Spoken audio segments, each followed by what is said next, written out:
Assalamualaikum warahmatullahi wabarakatuh. Waalaikumsalam warahmatullahi wabarakatuh. Alhamdulillahi ala ihsanih wa syukru lahu ala taufiqihi wa amtianih. Asyhadu an la ilaha illallah wahdahu la syarika lahu ta'ziman li sya'nih. Wa asyhadu anna Muhammadan abduhu wa rasuluhu da'i ila ridwanih. Allahumma salli alaihi wa ala alihi wa sahbihi wa ikhwanih. Amma ba'du fa kaifa halukum? Emang biasanya antum lemes ya kalau ngejawab pertanyaan? Biasanya lemes. Kaifa halukum? Alhamdulillah baik. Kalau jawabnya gitu kan yang ngantuk jadi bangun. Antum ngantuk gak? Enggak? Alhamdulillah. Terima kasih kepada Ustadz Zidan. Ustadz Zidani, Ustadz Zidan dipanggilnya? Zidani. Pakai I? Enggak, Zidan. Oh iya.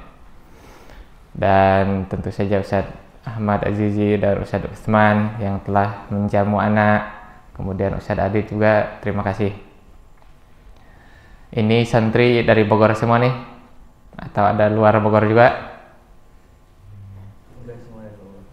Luar Bogor juga ada? Dari mana? NTT, mana NTT? Angkat tangan NTT. NTT Kabupaten apa namanya?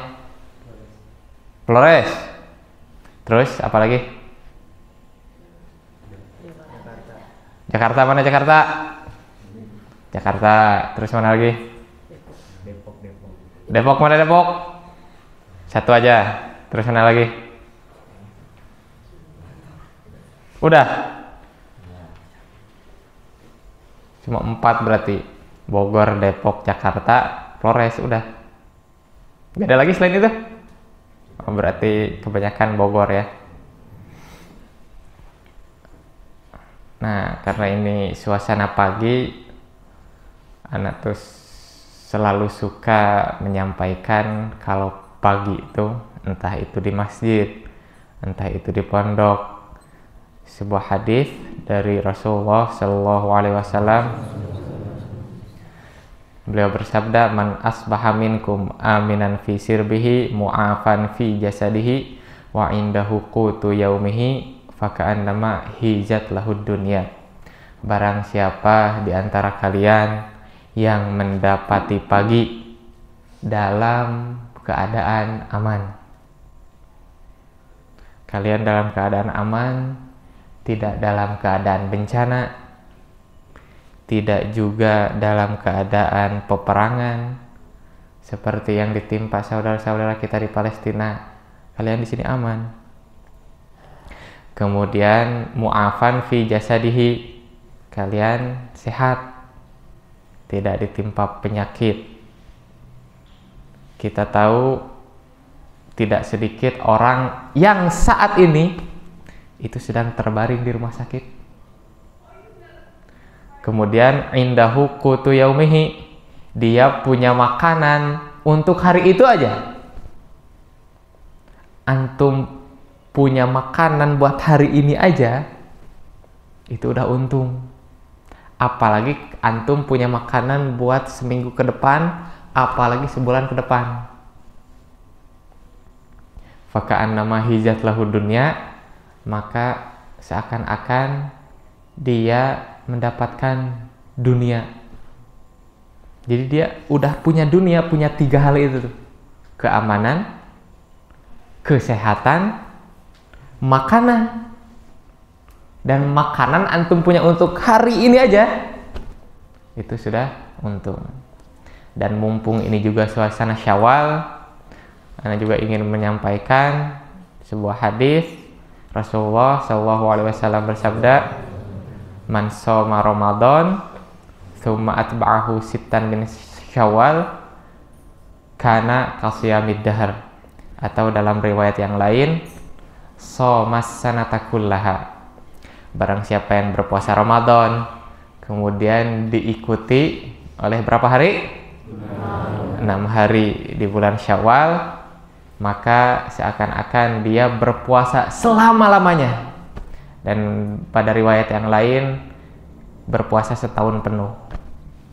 Jadi sangat untung sekali Syawal 30 hari atau 29 hari, cuma diambil 6 hari aja buat mendapatkan pahala puasa setahun penuh.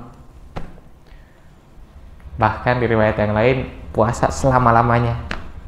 Jadi siapa yang belum menyelesaikan puasa Syawalnya, diniatkan entah mulai besok atau mulai lusa, karena Syawal telah hilang lebih dari setengahnya.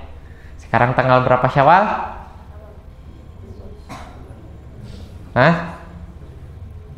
Tanggal berapa Syawal? 18. Siapa yang jawab? Antum? Antum menjawab? Alhamdulillah, tuh tahu dia. Cuma satu yang tahu. 18 Syawal. Jadi kalau Syawal 29 hari, sisa berapa hari lagi? 11. Kalau Syawal 30 hari lagi, sisa berapa lagi? 12. Itu masih ada kesempatannya. Tapi kalau yang udah puasa Syawalnya tuh, alhamdulillah bisa menambah dengan puasa sunnah yang lain. Jadi santri-santri sekalian, kita nih dalam hidup tuh selalu dihadapkan dengan pilihan. Dengan apa? Pilihan. Dan itu pilihan tuh gak berhenti-berhenti. Jangankan pilihan-pilihan besar, antum tuh selalu dihadapkan dengan pilihan-pilihan kecil, bahkan saat antum bangun tidur. Antum bangun tidur, antum tuh bisa memilih pilihannya lanjut tidur atau bangun. Ini anak lanjut tidur nih atau bangun. Nah itu cuma pilihan kecil aja. Terus di dalam hidup antum punya pilihan-pilihan yang besar, seperti ana mau lanjut pendidikan kemana nih, itu pilihan besar tuh. Setelah SMA, lulus SMA, ana nanti mau langsung nikah atau kuliah dulu, itu pilihan besar tuh. Ada yang mau langsung nikah lulus SMA? Oh nggak ada. Nah itu pilihan-pilihan besar tuh, dan itu antum nggak akan pernah berhenti sampai antum mati. Selalu antum akan memilih. Antum mau memilih nikah, ada pilihan-pilihan. Oh ini mau fulanah A atau fulanah B nih. Apa senyum-senyum antum? Antum udah punya fulanah apa? Nah, ya. Antum sakit nih, aduh sakitnya cuma apa? Cuma flu doang. Antum bisa milih, kayaknya gak masuk kelas nih. Padahal cuma flu doang. Atau insya Allah maksain aja masuk kelas. Itu pilihan, dan itu pilihan antum. Dan itu antum sendiri yang memilih. Kalau musyrik mah antum bilang sakit, ya udah percaya aja. Udah gak tahu keadaan antum, antum sendiri yang tahu keadaan antum. Kalau musyrik misalnya, izin sakit, ya udah diizinin sama musyrik. Tapi antum sendiri yang tahu, oh ini anak sakit, kayaknya gak bisa masuk kelas. Tapi anak, kalau misalnya antum juga dapat sakit, sakit juga masih bisa masuk kelas, masuk. Kemudian juga di pondok ini, antum bisa memilih, antum mau jadi anak baik yang berusaha mentaati aturan pondok, atau ya udahlah mengikuti hawa nafsu, melanggar aja. Itu pilihan juga. Bahkan antum keluar masjid, antum bisa milih, bisa pakai sendal siapa aja.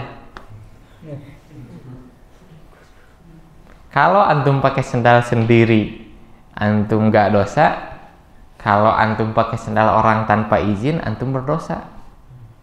Artinya, ingat, setiap pilihan ada konsekuensinya. Ada apa? Konsekuensinya. Konsekuensinya. Jadi sebenarnya antum jadi santri tidak apa-apa melanggar. Tidak apa-apa melanggar. Asal antum harus siap dengan konsekuensinya. Ada pelanggaran, ada hukuman. Antum saat melanggar nih, oh ana yakin nih, ana bakal dihukum setelah ini. Yang buruk adalah antum memilih untuk melanggar misalnya. Atau misalnya antum memilih untuk pakai sendal orang misalnya. Kan antum memilih untuk pakai sendal orang itu ada konsekuensinya. Dimarahi sama pemiliknya. Atau dijauhi, gak mau temenan lagi sama pemiliknya. Wah, itu kan konsekuensi-konsekuensi yang ada. Antum melanggar, konsekuensinya dihukum. Nah, jadi antum harus siap dengan konsekuensi pilihan itu. Makanya hati-hati dalam menentukan pilihan hidup antum.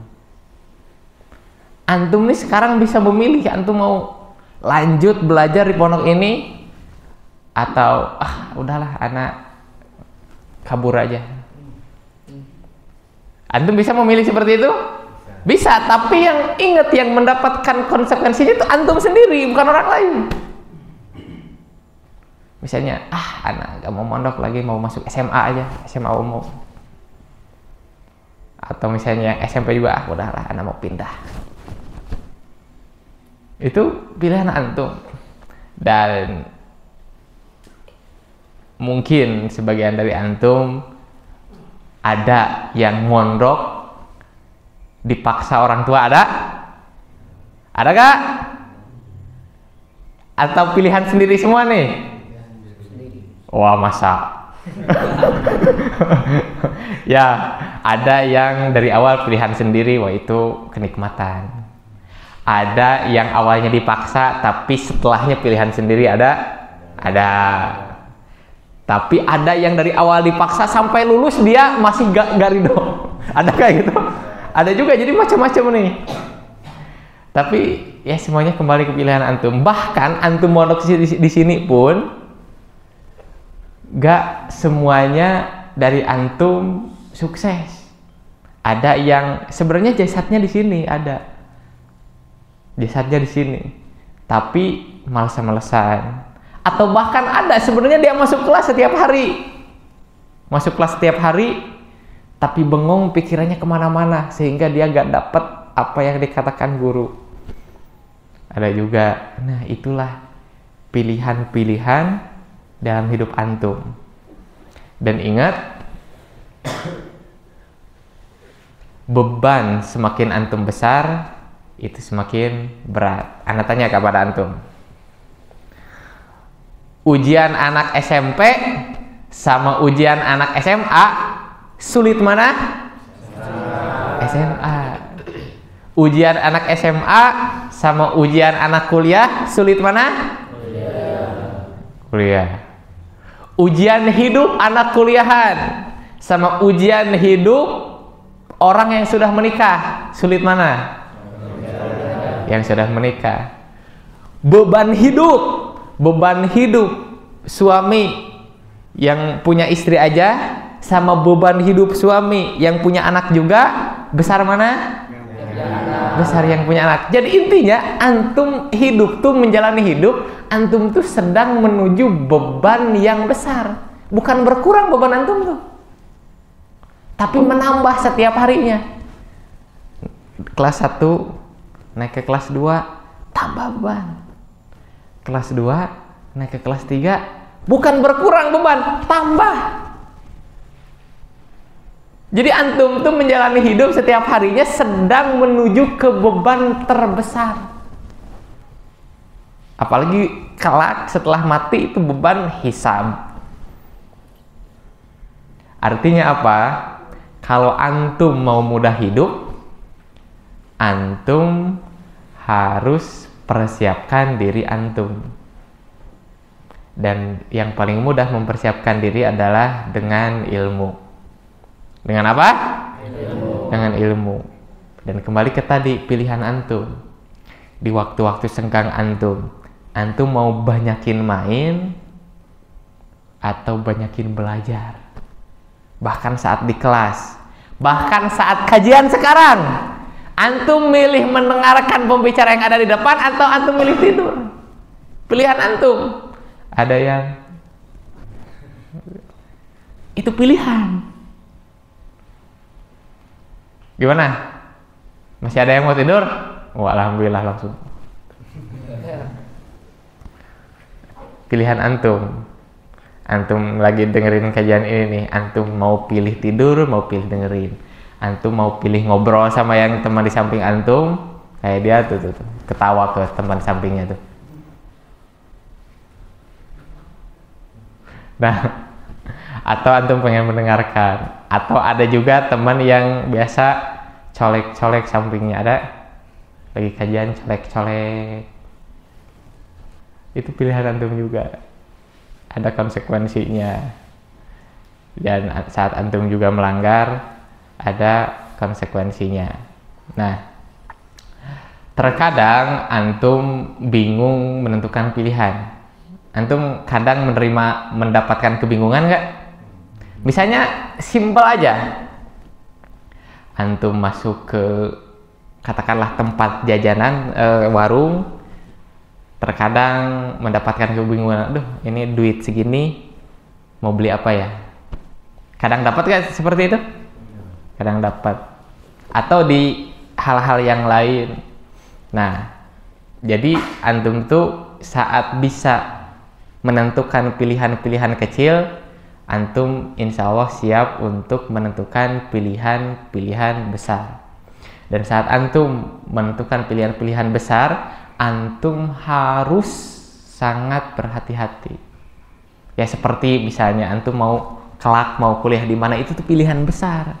Itu tuh akan menentukan hidup antum ke depannya. Nah, itu antum timbang. Kalau ini baiknya ini. Kalau ini buruknya ini. Nah, itu judul pertama tentang pilihan. Kemudian Anda masuk pembahasan selanjutnya nih.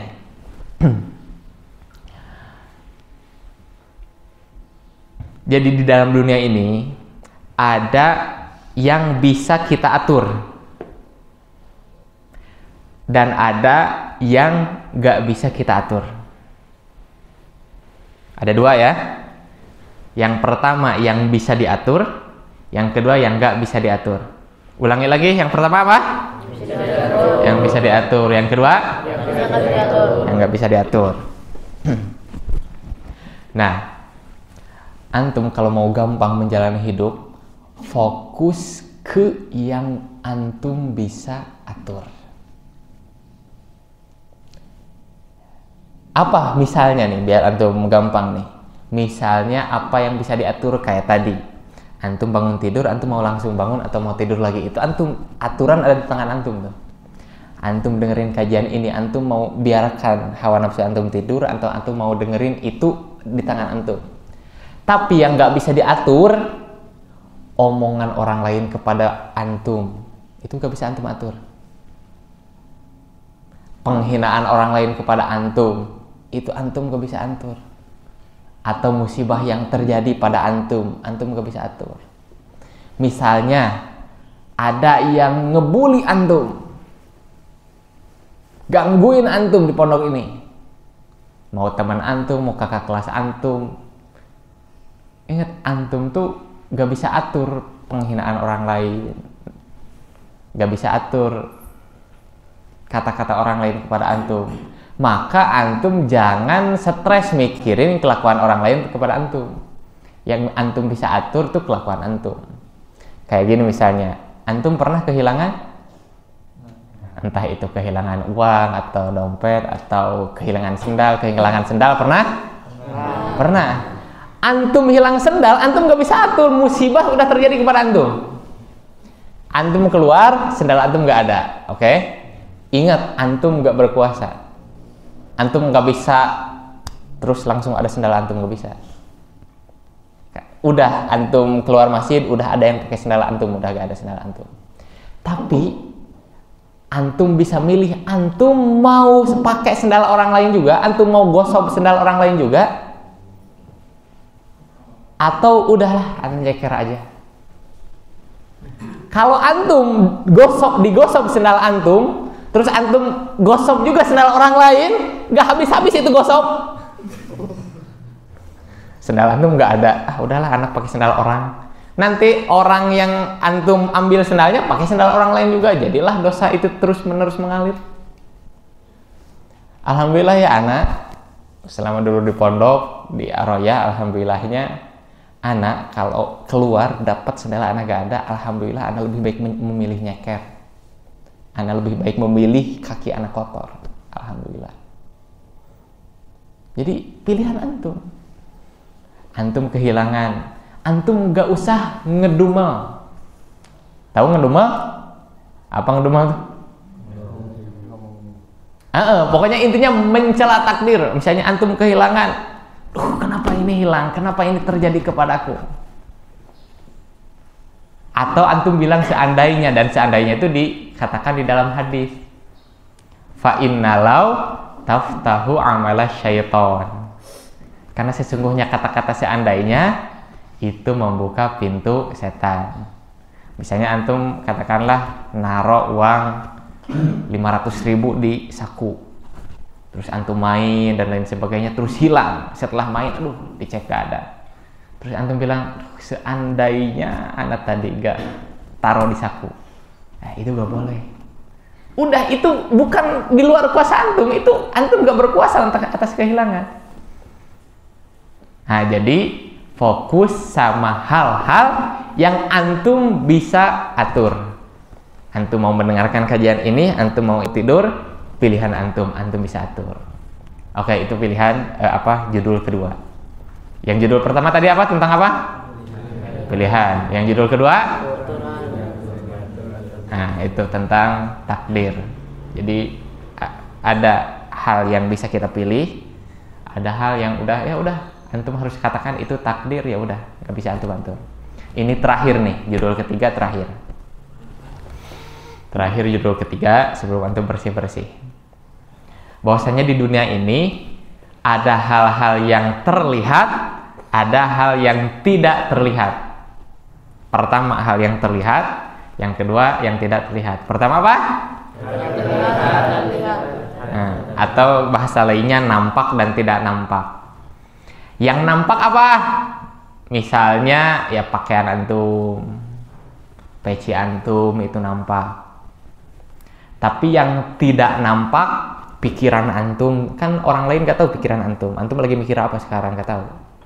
Bisa jadi ada yang mikir di rumah, ada yang mikirin game, ada yang mikirin medsos. Kan orang lain gak tahu, cuma antum yang tahu antum mikirin apa. Nah, itu kan pikiran tidak nampak.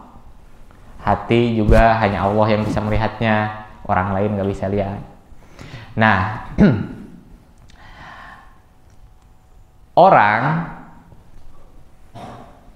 kira-kira nih, kalau ada orang kata-katanya kasar terus setiap harinya, kotor kata-katanya itu, kira-kira antum bisa katakan nggak orang yang kata-katanya kotor itu hatinya baik? Enggak, karena yang nampak itu cerminan dari yang tidak nampak. Kelakuan antum itu cerminan dari hati. Kalau ada orang dia sering kata-kata kotor atau kata-kata kasar, ketahuilah sebenarnya dia sering ngomong kata-kata kasar di dalam hatinya. Nah, sama juga kalau Ani ngajarin bahasa Arab, Ana selalu omongin, mau mudah, mau bahasa itu mendarah daging, antum ngobrol sama diri antum pakai bahasa Arab. Antum sering nggak ngobrol sama diri antum? Jadi bukan yang gerak mulut loh, yang suara hati. Kita kan lagi ngelamun, itu kita ngobrol di dalam hati kita. Setelah ini Ana mau kesini, setelah ini, dan itu mulut antum gak gerak, tapi antum ngobrol sama diri antum sendiri. Sering gak kayak gitu? Sering, dan itu pasti akan dilakukan setiap harinya. Nah, hati-hatilah sama yang antum katakan sama diri antum. Misalnya kalau antum mengatakan, antum lagi ngelamun, antum katakan, anak orangnya lemah, anak orangnya bodoh, antum jadi bodoh beneran. Hati-hati antum ngomong sama diri antum sendiri. Antum omong saat ngelamun itu antum bilang, insya Allah anak bisa, insya Allah anak kuat, insya Allah anak bisa nih ngapal 1 halaman 1 hari. Antum omongin sama diri antum, insya Allah Allah akan bantu antum. Jadi yang tidak terlihat atau bisa dikatakan non fisik itu selalu lebih penting daripada fisik. Makanya innallaha la yanzuru ila suwarikum walakin yanzuru ila qulubikum. Allah tidak melihat rupa kalian, tapi Allah melihat hati-hati kalian. Jadi usaha kita untuk membersihkan hati harus lebih besar daripada usaha kita untuk membersihkan pakaian kita. Oke? Ulang lagi, yang pertama judulnya apa? Pilihan. Selalu akan ada sampai antum mati. Makanya berhati-hatilah memilih. Ada pilihan kecil, pilihan besar. Antum harus timbang baik-baik. Yang kedua apa? Takdir. Tentang takdir. Ingat, di dunia ini gak bisa antum atur semua. Pasti ada yang di luar kuasa antum pasrah. Yang antum bisa atur, antum berusaha. Itulah namanya ikhtiar. Yang ketiga apa? Menata hati. Jadi fokus ke yang tidak terlihat, maka yang terlihat akan jadi baik. Betul?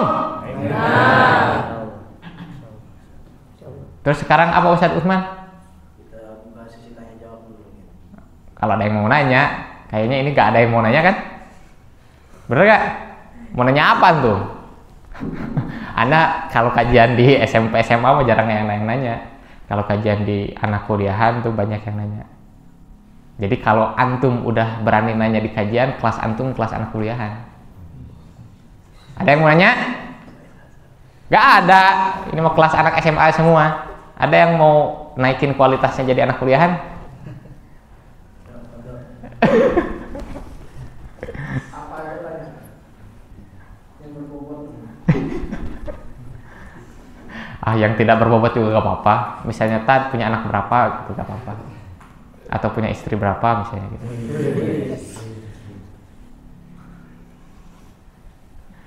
Apa? Apa yang harus kita lakukan ketika menghadapi dua pilihan yang sulit? Bagus, pertanyaan bagus.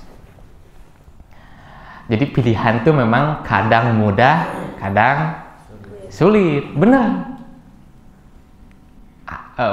Tapi di umuran antum, ana yakin tidak sesulit itu. Tapi antum nanti beranjak semakin besar, semakin dewasa, lebih sulit lagi pilihan itu. Percaya, lebih sulit lagi. Antum mau kuliah di mana? Beres kuliah, aduh mau kerja di mana? Itu pilihan sulit. Terus apalagi mau nikah, oh pilihan sulit banget. Ini ada dua-duanya cewek, dua-duanya cantik lagi. Dua-duanya hafidhah lagi. Ini bilang gaskon. Memang pilihan sulit. Nah, jadi menentukan pilihan sulit memang butuh pemikiran yang lama. Nah, jadi antum harus uraikan dulu. Sekarang gini. Kan tadi udah dibilang setiap pilihan ada konsekuensinya. Nah, antum analisis. Nah, jadi gini antum bayangin. Sekarang dua nih. Kira-kira kalau anak milih ini, anak akan jadi apa setelahnya? Memang kita gak tahu apa yang terjadi setelahnya, tapi kan kita bisa memprediksi. Kan prediksinya gini, kalau anak belajar sungguh-sungguh, anak akan sukses. Kan itu udah umum tuh. Kata-katanya manjada wajada, barang siapa yang berusaha, dia akan mendapatkan atau dia akan berhasil. Kan itu rumus umum. Memang tidak semua orang berusaha berhasil, bener gak? Tidak semua. Tapi secara umum orang berusaha sungguh-sungguh akan berhasil. Kebanyakannya. Sekarang tidak semua orang sungguh-sungguh berhasil. Tapi rumus umumnya barang siapa yang bersungguh-sungguh akan berhasil. Nah, jadi intinya antum bisa prediksi A, B. Kalau anak milih pilihan A, kira-kira anak bakal gini setelahnya. Kalau anak pilih pilihan B, oh anak bakal gini setelahnya. Kira-kira yang antum inginkan yang mana? Hasil yang mana yang antum inginkan? Nah, dan biar prediksi antum tajam, antum belajar ke yang sudah mengalami. Gini misalnya, katakanlah biar contohnya gampang, karena antum ada anak SMA beberapa tahun lagi menghadapi kuliah nih misalnya nih. Antum dihadapkan kedua pilihan misalnya. Katakanlah antara kuliah di UIN yang bisa bolak-balik ke rumah misalnya, atau kuliahan mana yang bisa bolak-balik ke rumah, atau ada pilihan juga anak berangkat ke Madinah atau anak berangkat ke Mesir misalnya, tapi jauh dari orang tua, meninggalkan orang tua. Kan itu pilihan sulit misalnya. Di sisi lain anak mau tetap di rumah misalnya, di sisi lain anak juga pengen belajar. Pilihan sulit tuh, pilihan sulit. Nah, antum lihat lulusan UIN tuh jadi apa? Lihat aja, antum lihat datanya ke ustadz, antum tanya ke kakak-kakak kelas, antum tanya, apalagi sekarang ada medsos. Terus antum lihat juga kira-kira lulusan Madinah pada jadi apa. Nah, terus kalau antum udah tahu itu, antum tinggal lihat diri antum lagi, antum mau jadi apa. Nah, makanya antum nanti bisa menentukan pilihan. Misalnya oke, sekarang Madinah kejauhan misalnya, atau Mesir kejauhan, semuanya insya Allah juga mau. Sekarang misalnya antum ada dua pilihan di antara dua universitas, misalnya katakanlah sama di Indonesia. Misalnya, antum tahu Ar-Royah gak sih? Ar-Royah tahu? Nggak tahu. Nah, Ar-Royah tuh di Sukabumi, anak alumni situ. Antara Ar-Royah sama Badr misalnya, kan ini sama-sama ilmu syar'i, sama-sama bermanhaj salaf, sama-sama juga bahasa Arabnya aktif. Ini sama-sama S1 juga nih. Nah, antum milih mau Badr atau mau Ar-Royah.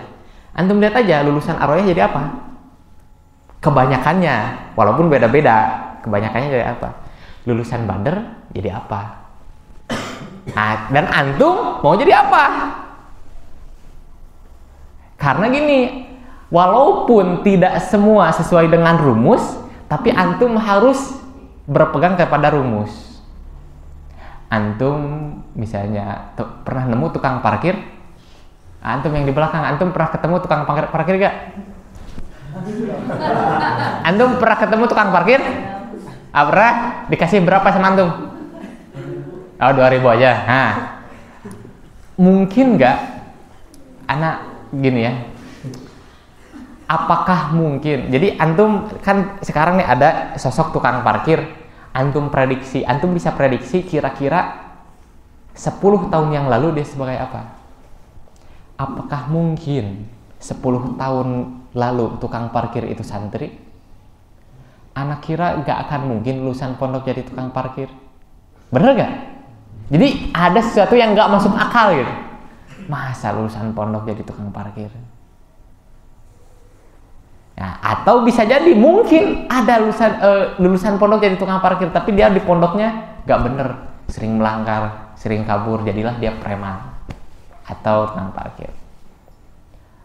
Nah, misalnya antum lihat apa kayak entah karyawan di mana, kayak karyawan Alfamart, karyawan Indomaret, atau karyawan di toko apa, kira-kira 10 tahun yang lalu dia di mana?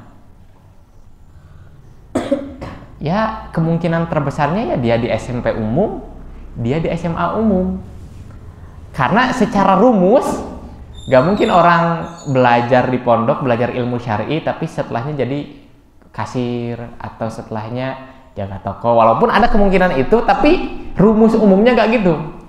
Kan alumni pondok biasanya entah jadi musyrif kah, atau lanjut kuliah jadi guru kah, atau setelahnya lagi jadi pendakwah kah. Nah, jadi selalu ada rumus umum, walaupun selalu ada pengecualian. Gak semua lulusan pondok jadi di bidang agama, bener memang. Tapi gak mungkin misalnya kita tidak bisa memikirkan lulusan pondok kerja di pekerjaan yang haram, misalnya kerja di bank. Kan kita gak bisa mikir, lulusan pondok masa kerja di bank gitu, yang di situ ada ribanya. Nah, jadi cara menentukan pilihan, prediksi kira-kira akan jadi apa kalau anak milih pilihan ini. Kemudian cara agar antum tajam memprediksi, antum melihat contoh orang yang sudah melewati itu. Oke? Jazakumullah khairan. Nakhtatim bidua kafaratul majlis. Subhanakallahumma wa bihamdika asyhadu an la ilaha illa anta astaghfiruka wa atubu ilaik. Wassalamualaikum warahmatullahi wabarakatuh. Waalaikumsalam.